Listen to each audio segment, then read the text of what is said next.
கர்த்தருடைய பரிசுத்தமான நாமம் மகிமைப்படுவதாக.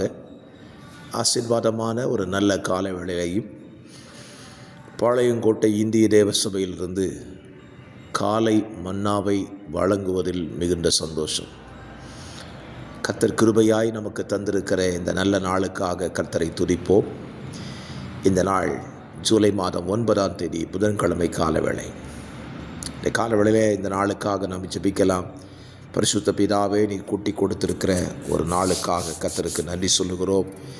இந்த நாளை கர்த்தர் எங்களுக்கு ஆசீர்வாதமாய் நன்மையாய் மாற்றித்தாரும் என்று சொல்லி ஜெபிக்கிறோம். இந்த நாளிலே தங்களுடைய நல்ல நாட்களை சந்திக்கிற பிள்ளைகள் இருப்பார்களானால் அவர்களை ஆசீர்வதித்து புதிய நாளை, புதிய ஆண்டை கிருபையால் அலங்கரித்து காத்துக்கொள்ள வேண்டுமாய் ஜெபிக்கிறேன். இயேசுவின் நாமத்தில் பிதாவே, ஆமென். இந்த காலவேளை தியானத்திற்காக உபாகமம் 33ஆம் அதிகாரம் 29 வசனங்களை உள்ளடக்கின ஒரு அதிகாரம். ஒரு ஊழியன் தன் ஜனத்தை ஆசீர்வதிக்கிற ஒரு அதிகாரம் என்று இந்த அதிகாரத்தை எடுத்துக்கொள்ளலாம். இஸ்ரவேலுக்கு 12 பிள்ளைகள் இருந்தார்கள். அவன் மரிக்கும் தருவாய் நெருங்கின பொழுது தன்னுடைய 12 பிள்ளைகளையும் அழைத்து அவனுடைய எதிர்காலங்களை குறித்து அவன் தீர்க்க தரிசனமான வார்த்தைகளை சொல்லுகிறான். இதை நீங்கள் ஆதியாகமம் 49 படிக்க முடியும். அதே போல ஒரு ஜனத்தின் தலைவனாய் இருந்த மோசே தான் மரிக்கும் தருவாய் நெருங்கினதை அறிந்த பொழுது 12 கோத்திரங்களை குறித்து அவன் சொன்ன வார்த்தைகளையும் நீங்கள் இந்த அதிகாரத்தில் வாசிக்கலாம். தகப்பனின் வார்த்தைக்கும் ஊழியனின் வார்த்தைக்கும் சற்று வித்தியாசம் இருக்கத்தான் செய்கிறது. யாக்கோபு தன் பிள்ளைகளை ஆசீர்வதிக்கும் பொழுது அவர்களின் நிலைகளை அறிந்து அவன் சில காரியங்களை சொல்லுகிறான். ரூபனை சபிக்கிறான். சிமியோனை குறித்தும் லேவியை குறித்தும் வித்தியாசமாய் சொல்லுகிறான். ஆனால் நீங்கள் இந்த அதிகாரத்தில் மோசையை குறித்து படித்து பாருங்கள். அவன் எந்த கோத்திர பிதாக்களை குறித்தும் குறைவான வார்த்தைகளை அவன் பயன்படுத்தவே இல்லை. காரணம், ஊழியன் அவன் தேவனுடைய இருதயத்தை அறிந்து செயல்படுகிறவன். தேவன் எப்பொழுதுமே தன் ஜனத்தை சபிக்க விரும்புகிறவர் அல்ல, அவர் ஆசீர்வதிக்க விரும்புகிறவர். அதைத்தான் எண்ணாகும் புத்தகத்திலே பிலேயாம் சொல்லுவார், அவர் ஆசீர்வதிக்கிறார், அதை தடை செய்யத்தக்கவன் யார்?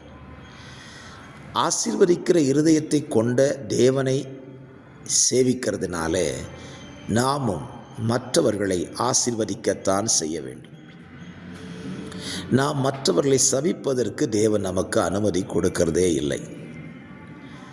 அப்படியானால் ஒரு கேள்வி எழும்பலாம், தேவன் அத்திமரத்தை சபித்தாரே, அவர் எடுத்த உடனே சபித்து விடவில்லை. அதற்காய் காத்திருந்தார், கனி தரும் என்று காத்திருந்தார்.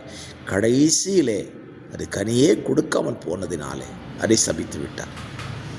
என்னை கேட்கிற அருமையான கர்த்தருடைய பிள்ளைகளே, நீங்களும் நானும் ஒரு ஊழியனின் இருதயத்தை மோசேயினுடைய இருதயத்தை போல பெற்றுக்கொள்வோம். நாம் பார்க்கிற, நாம் பழகுகிற, நாம் ஐக்கியப்பட்டிருக்கிற ஜனங்களை ஆசீர்வதிப்பதற்காக நம்முடைய வாய்களை நாம் திறக்க வேண்டும். இந்த அதிகாரத்தில் 27ஆம் வசனத்தை நாம் எல்லாரும் சொல்லுவோம். அநாதி தேவனே உனக்கு அடைக்கலம், அவருடைய நித்திய புயங்கள் உனக்கு ஆதாரம், அவர் உனக்கு முன் நின்று சத்துருக்களை துரத்தி அவர்களை அழித்து போடு என்று கட்டளையிட்டாராம். அவர் நமக்கு அடைக்கலமாக இருக்கிறதுனால நமக்கு முன்னால் இருக்கிற சத்துருக்களை நம்ம என்ன செய்வோம்? அழித்து போட முடியும். யாரால்? அவரால். அவருடைய புயபலத்தால் நமக்கு முன்னால் இருக்கிற சத்துரு நம்ம என்ன செய்யலாம்? அழித்து போடலாம். இந்த காலவெளியில் உங்களுக்கு முன்னால் இருக்கிற சத்துருவை பார்த்து பயப்படாதீங்க, அவங்களோடு ராசியாக போயிடாதீங்க, அவர்களை அழித்து போடுங்கள். சத்துரு என்றால் மனிதர்கள் அல்ல, மனிதர்களுக்குள் கிரியை செய்கிற பிசாசின் கிரியைகளை நீங்கள் என்ன செய்ய? அழித்து போடுங்க. அப்பொழுது நீங்களும் மற்றவர்கள் என்ன செய்வீர்கள்? ஆசீர்வதிப்பீர்கள். பரிசுத்த பிதாவே, இந்த வார்த்தையின்படி நாங்களும் வாழ கர்த்தர் எங்களுக்கு உதவி செய்யும். வார்த்தைகளை கேட்கிற உங்கள் ஜனத்துக்கு இது ஆசீர்வாதமாக இருக்கட்டும். இயேசுவின் நாமத்தில் பிதாவே, ஆமென்.